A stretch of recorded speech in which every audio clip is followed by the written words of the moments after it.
สบายดีทุกคนส่องอยู่กินทินลาวพบพอกันอีกเส้นเก่าเส้นเคยมากินข้าวเช้าน้ำกันเกี่ยมลงสวนมื้อนี้อาหารเฮากะบ่มีหยังหลายกินง่ายๆอยู่ง่ายเกี่ยมลงสวนมีแจ่วปลานิ่นพี่น้องเอ้ยแจ่วปลานิ่นใส่หอมป้อมหอมบัวหอมๆแซ่บๆเนาะผักกับกะบ่มีหลายผักธรรมชาติมีใบมังนอดแล้วก็ใบกันทินมักแตงเนาะอันนี้ก็ผัก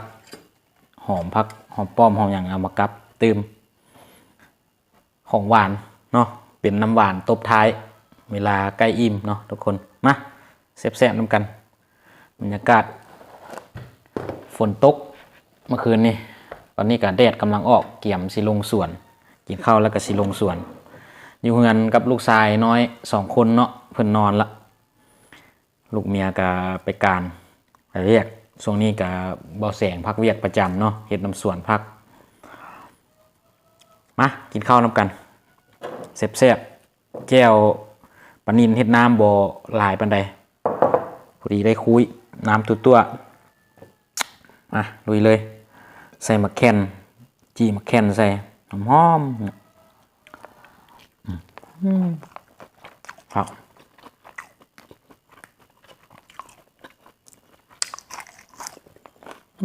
หนึ่งอยากแก้นิดนึงละไม่ใช่ของหวาน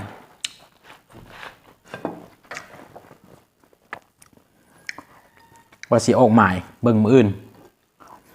ไปออกหมายตอนนกคุ้มให้พี่น้องได้เบิ่งก่อน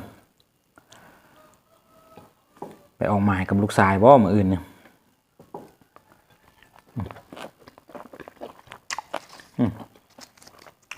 ใบมังนอดขมอ่อน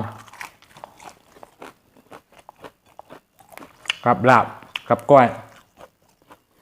ได้การอยู่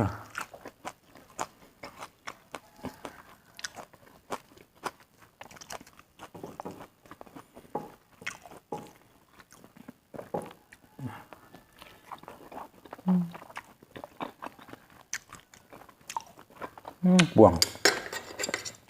ไปซะหอมป้อม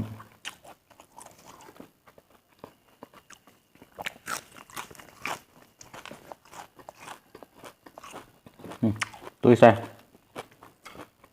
หอมมะแคน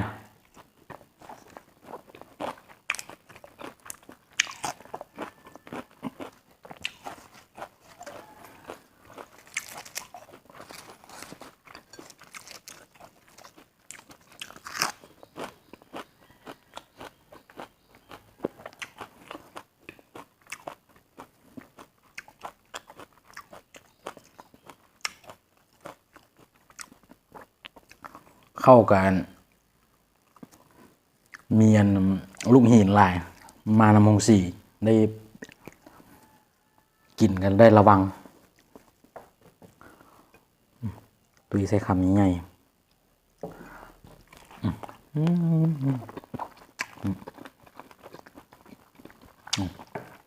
แต่งให้ง่ายๆ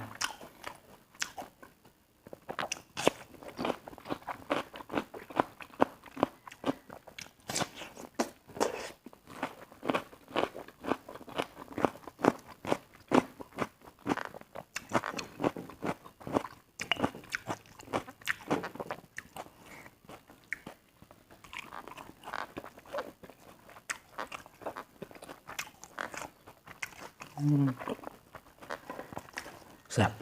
บ่ได้กินโดนละเจ้าปลา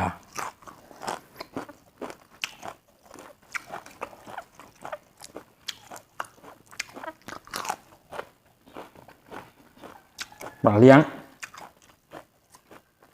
พันแจ่วป่าธรรมชาติก็สิคักกว่านี้ได้ปลาดุกมาแจ่วเนาะคือสิคักเลย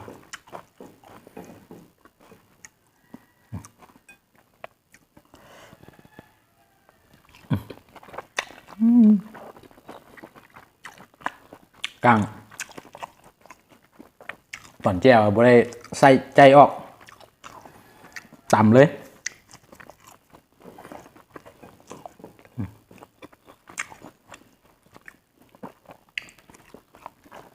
ลู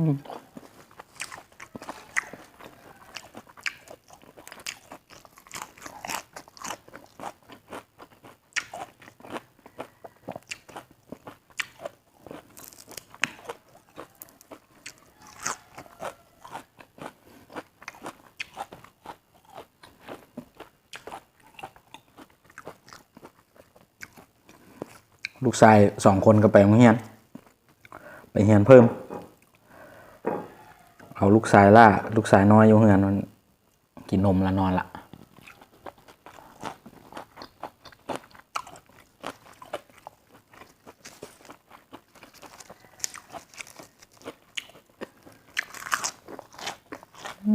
ครับ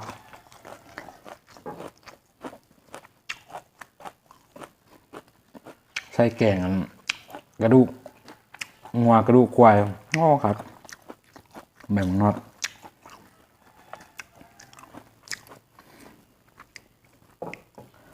จากอันนาทางฝั่งพูนเป็นห้องใบอย่างเนาะกระทกลบบอกถึงห้องประมาณนี้แหละมากมันส้มๆอยู่หรอกเนาะมันมีรุ่นส้มรุ่นหวาน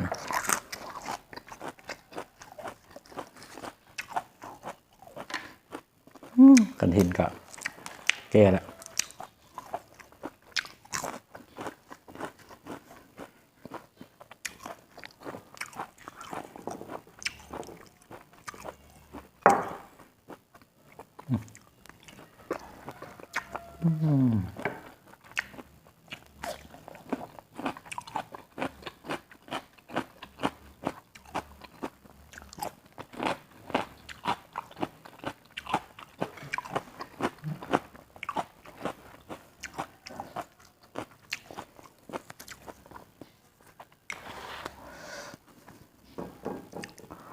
เฮ็ด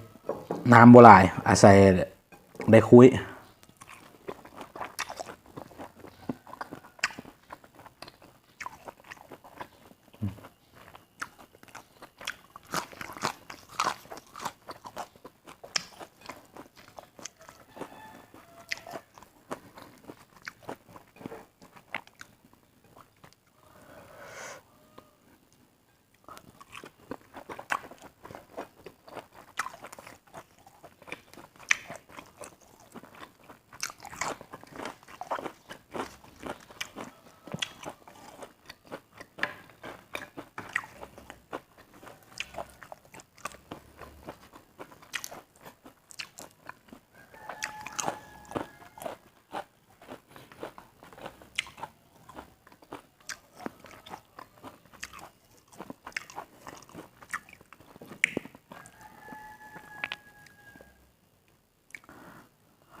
แซ่บทุกคนเลยคุยใส่คำนี้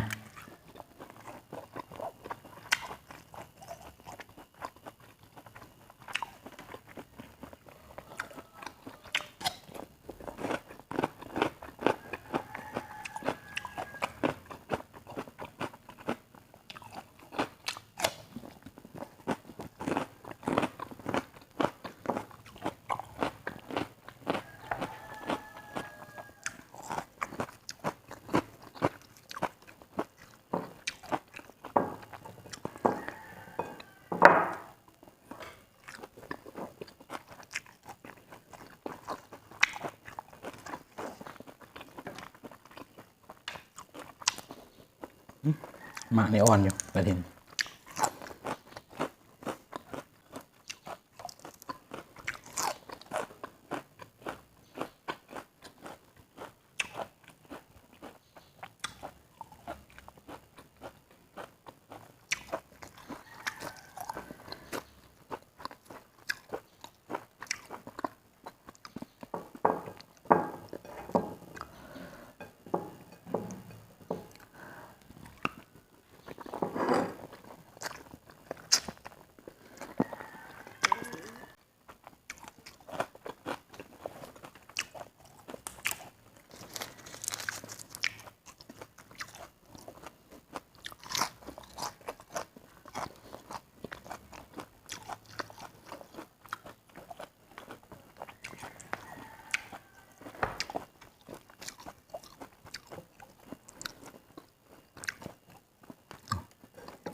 แต่แม่นกันทินก็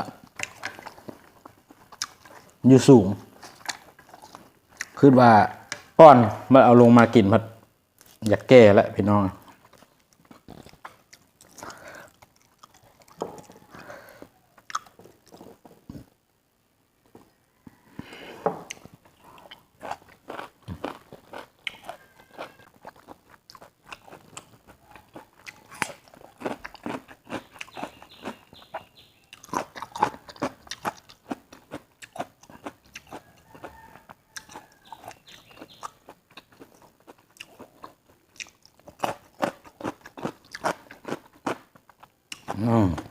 แซ่บแซ่บ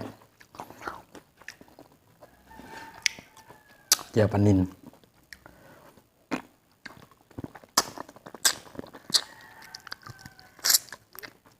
ใส่มะแขน ใส่หอมแซ่บยู่บะนี่ของอันนะของหวานของขาวมันนี่ของหวานมากบะนี่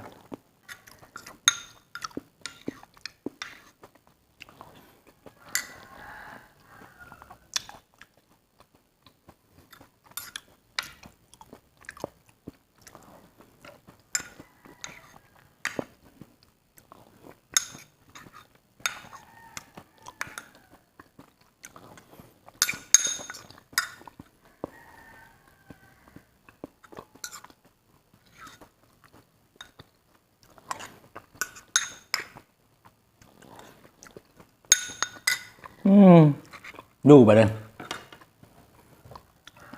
ดูตึงอะไรไปเนาะคักเจียว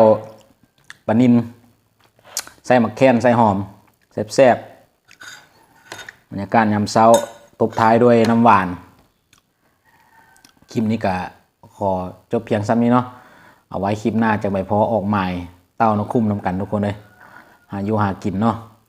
มื้อนี้ก็บ่ได้ไปเฮ็ดน้ำสวนมื้อนี้กินข้าวแล้วก็สิลงสวนแซ่บๆบรรยากาศหลังฝนตกเนาะทุกคนเนาะเอาสำหรับที่นี้ขอลาไปก่อนพบกันในคลิปต่อไปซ่องอยู่กินที่ลาวสบายดี